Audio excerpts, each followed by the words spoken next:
Lahat yan. Sige, tuloy ang debate.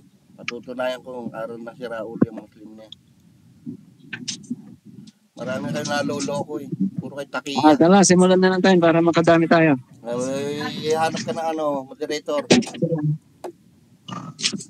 Baka mandaya ka na naman. Orasan ko, 5 minutes. Ikaw ang mandaraya eh. Sige, orasan natin, 5 minutes. Pagka nag-video ka dyan, kapag nag-re-record ka dyan sa YouTube mo, kakausapin mo yung sarili mo eh. Hindi. Tara, simulan na natin para makadami tayo. Sige. Sino mauna? Ako na. Go, magsimula ka. Sige. Patawad ninyong lahat, mga kaibigan. 5 minutes lang, 5 minutes salitan. Okay, so magta-time na ako May time start now. So, mga minamahal kong Muslim, mahal ko kayo lahat, kaya tutunayan ko ang aral na ginawa sa inyo ni Muhammad ay pang sira ang ulo. Ayaw ko kayong maging si Raul lahat po. Unang-una, sinabi ni Muhammad, 90 feet daw si Adan. Tingnan nyo itong mabuti. Ang ibinrain mo sa inyo, 90 feet si Adan.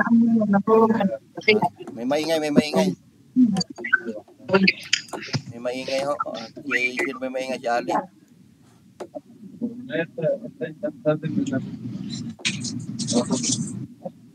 Ngayon, kung 90 feet ho si Adan, natural ang asawa niya, 90 feet din.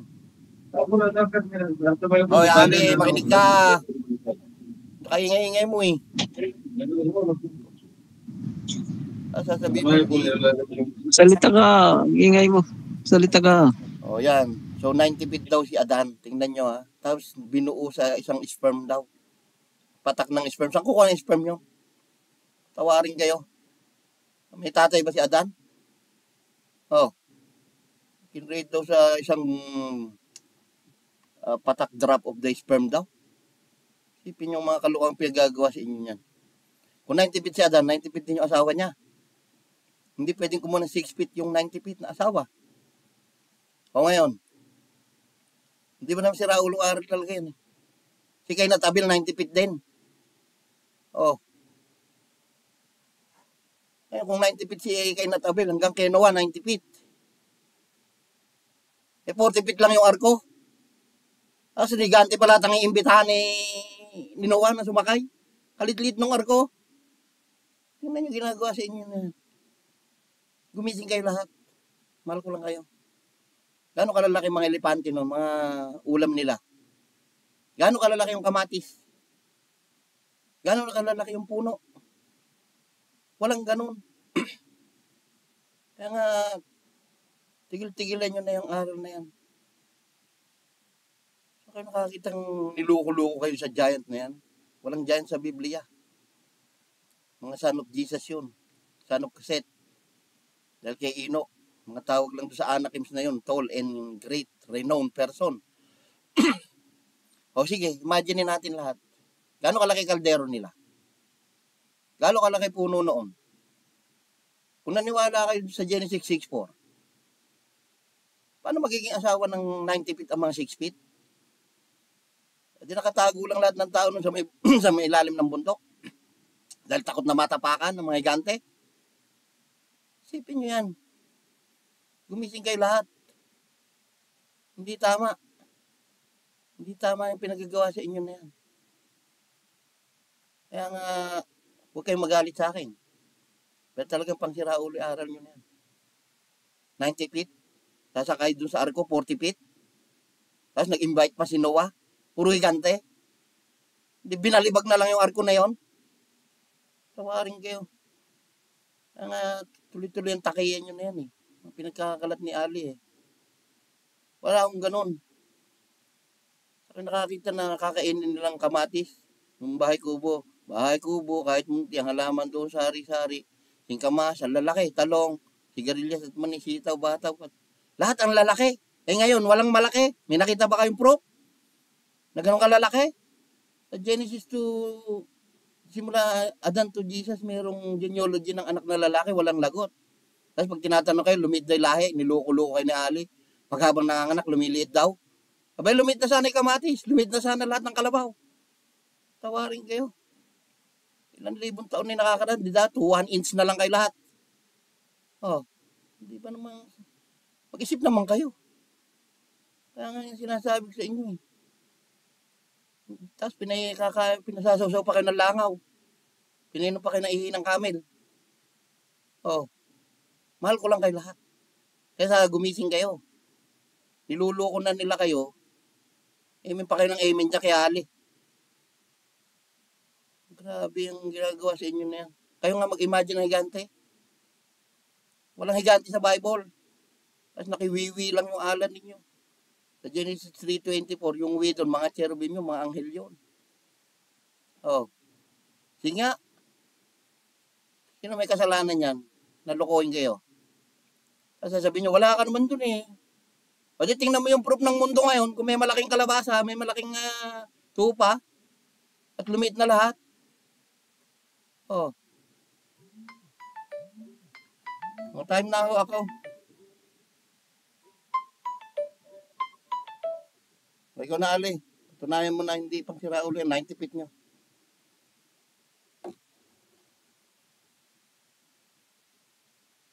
Time ko na.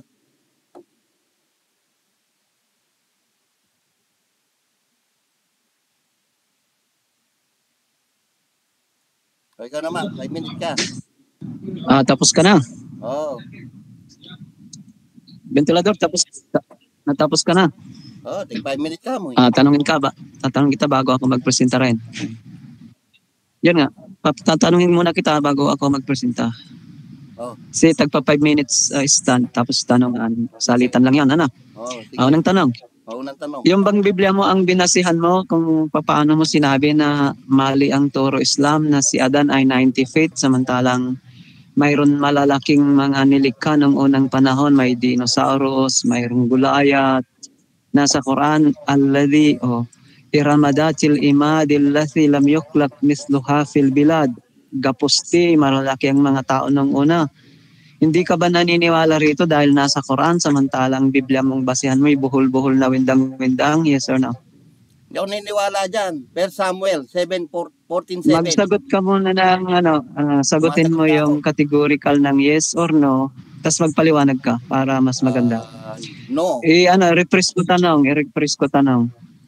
Ang binasihan mo sa yung pagsabi ng aral Islam ay pangsiraulo kamo ayon sa hinamon mo.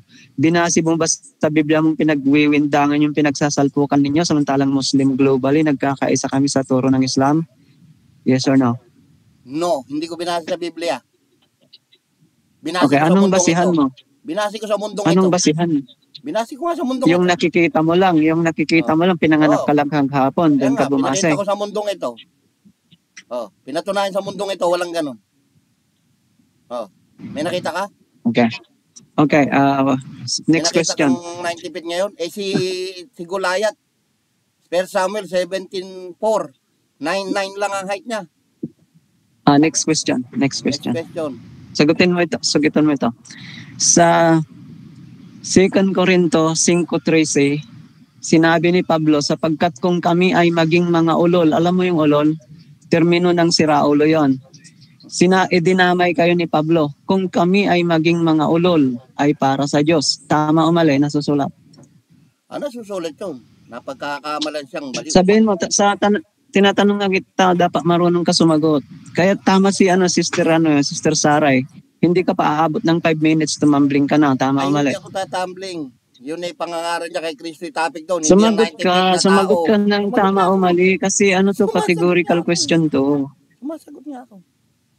Hindi ba sinabi ko na Okay, ganito. Kung hindi ka rin naman sumusunod sa categorical question, magpresenta na ako. Okay? 5 minutes din ako. Sige. Okay. Sumasagot Dala, isit ko ito 5 minutes ko para makapagsimula ko. Okay? Lululok ka sa giant na yan. Tuloy. Okay. So, nakasit na mga kapatid, itong 5 minutes natin. Pagkatapos niyang nagngas-ngas na anong kanyang sinasabi na walang kalatoy-latoy, tinututulan ng 90 feet si Adan kasi nasa hadith na basa rin niya. Pero hindi niya alam na mayroong dinosaurus, 'Di ba? Mayroong Gulayat. May malalaking nilikha ng unang panahon. Pinanganak tayo kaghapon. Ayon sa science, kahit papaano, maraming no, billion years ago na nakaraan. Hindi natin alam kung ano mayroon nun, kung malalaki nga sila nun.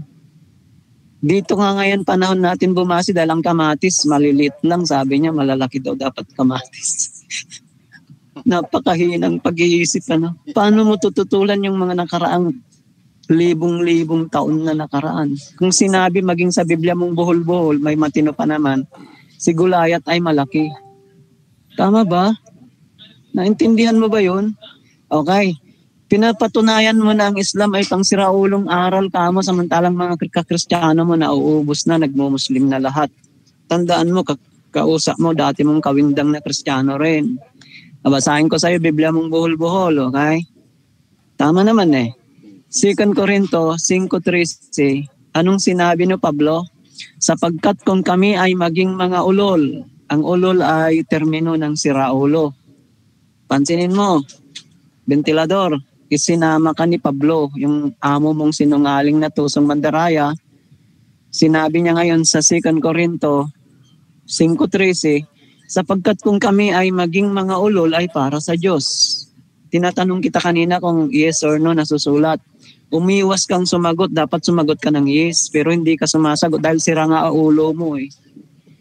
Sino ngayon ang binalikan ng iyong hamon? Hindi ba yung relihiyon ninyo ang pangsiraulo kaya iniiwanan?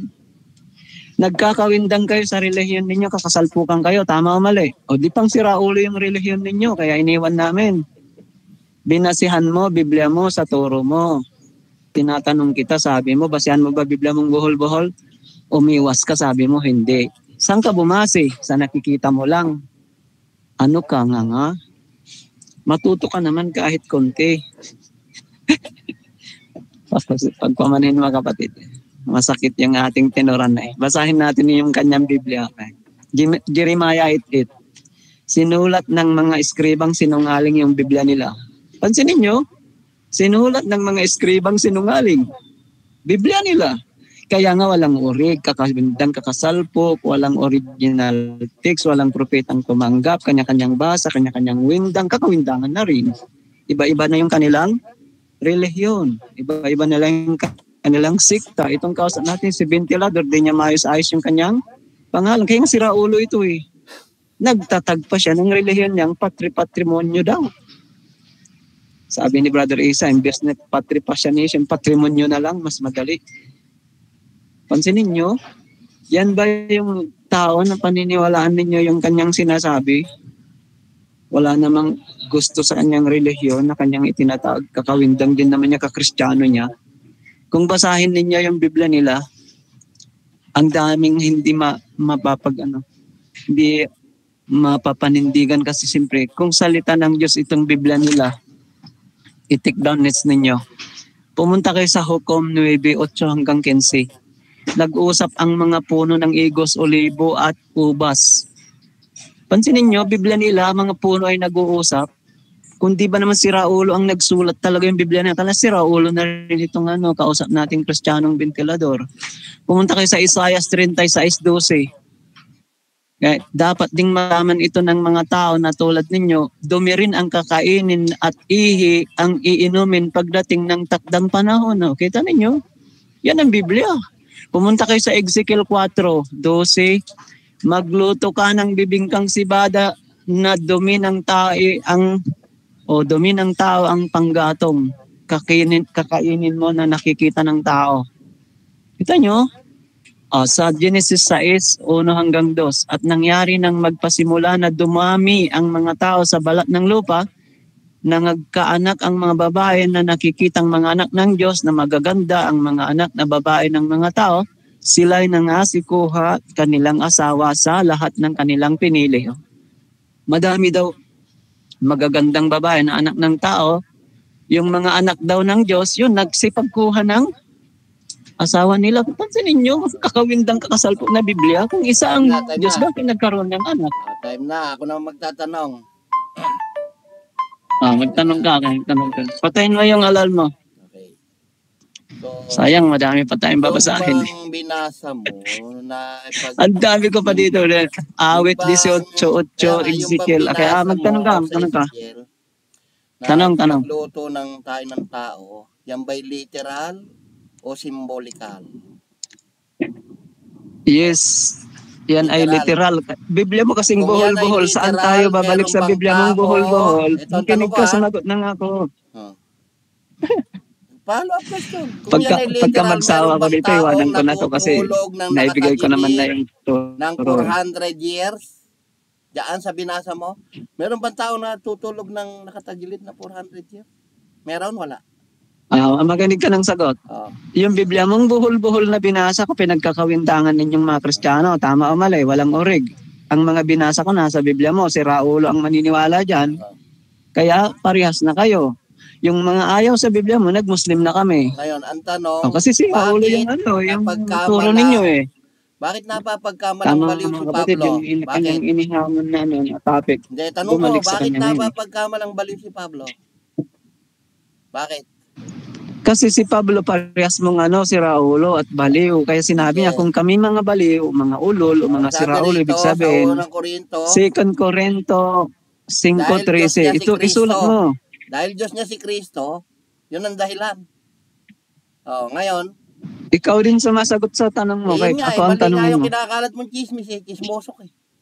Kaya nga, itanong mo sa akin, wag mo sagutin yung tanong mo. Kaya si Raulo ka talaga. Sa Samuel 17:4. Mataga rin talaga ako pagka ganito na usap. Ikaw nga talaga may si Raulo eh. Pag bumalik ka din, sabihin ko kahit Ilan masakit ang dito height eh. ni Goliath para magkalat ka ng kalokohan mo higante? Ilan ang height ni Goliath sa makinig ka. Pag nagtanong ka, isa-isa lang ang tanong. Isa-isa lang. Ano ang height ni Goliath? Ilan ang height ni Goliath? Walang nasusulat. Ang ibig kong sabihin, makinig ka. Iwanan na kita kung makulit ka. 1 Samuel 17:4. Iwanan na kita kung makulit ka kung si Raulo ka. Iwanan na kita. Total, nasabi ko na yung mga talata na marami pa naman akong babasahin pero pinutol mo eh. Sagot na. Pag nagtanong ka, katanong sa akin kanina, tinanong kita, inayaan kita na nag-explain 20 seconds. Kung masakit yung sagot ko, kagatlabi lang. Ano nga height ni Goliath? 1 Samuel 17:4. Makinig ka. Kung naitanong mo na, makinig ka na. Walang nasusulat kung anong height ni Goliath. Ang sinabi matangkad. Gabukong lamang si David. Period. Ang Biblia mong buhol, makinig ka. Hindi pa natatapos yung 30 seconds. Tayo dito. Iwanan na natin pagkaganito. Magsulo na lang ako. Sinungaling ka pala eh. Isa, bilangan natin. Okay, next question. 17:4, nakasulat yung height ni Goliath. Tapos sabi mo, hindi, Raulo ka. Ikaw si Raulo. Puro ka pang loloko sa tao. Tigilan nyo na yan. Naubos na yung kakristyano mo, tama o mali. Ayaw nila sa Biblia mong buhol-buhol. Pang si Raulong aral, tama o mali. Nakakita na 40 feet lang yung arko ni Noah. 90 feet yung sakay. Magtanong ka lang. Huwag ka nagsagot kasi mamaya ka magsalita. Gaano ang height ng arko ni Noah? Kung alam mo. Walang nasusulat. Ang Biblia mo lamang na buhol-buhol na yung binabasyan, nagkakawintang kakasalpukan kayo, kaya iniwanan kayo ng kakristyano nyo. Tama mali. Kung wala sa Biblia. Sige. Kita nyo na. Tigil-tigilan nyo na yung pangluloko na yan. Hindi na pala siya tatagal eh. So, tapos na po ang debate. Kaya gumising kayo mga Muslim. Wala akong 90 feet na ebat adan dyan sa mundong ito. Simula Genesis simula Adan to Jesus, walang lagot ang anak na lalaki. Ito yung sinasabi ni Ali, wala raw height si Goliath. Pero Samuel 17:14, 9'9 lang ang height niya. Yung mga anak ng Diyos na yon, anak na ni Seth yon, na tumatawag sa Panginoon. Sa Genesis 4:26. Anak na sila ni Jesus. Tandaan niya. Kaya sinabi ni Enoch, dumati ang Panginoon niya. Nasa Judas 1:14. So mahal ko lang ho kayo lahat. Gumising kayo mga Muslim. Hindi araw na matino talaga yan. Pinagsasawsaw pa kayo ng langaw. Pinapainom pa kayo ng ihi. Mahal ko lang kayo lahat. Sana gumising kayo. Drop of sperm daw si Adan. Higante yun. Laki-laki sperm nun. Wala naman tatay yun. Sige, tinatapos na namin ang live at salamat. At naka-record din naman ako. I-post ko na lang.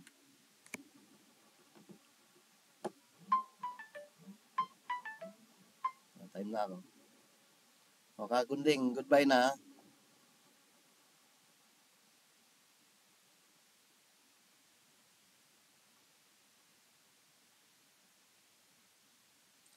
Okay po, sige. God bless Karamihan po. doon, puro Shalom. parables yun, figurative. Mga kasalanan ng Israel yun. Nasabi, magluto ka ng tayo ng tao. At pinalitan mo ng baka. Matulog ka ng 400 years sa kakanan at kaliwa. Mga sumpa sa Jerusalem yun. Doon sa Samaria. Wala eh. Gumising sana sila lahat. Sige, Kagunding, maraming salamat at tapos na ang debate at hindi naman Sige po. puro kalokohan lang yan si Alin na yan. Wala raw nakasulat ang height ni Goliath. Nagkabukong-bukong, pinagpipilitan. Kalokohan talaga yung mga Muslim na yan. Sige po, thank you. Sige po, Bye. shalom po. Shalom. Okay. Bye po. Bye. Shalom.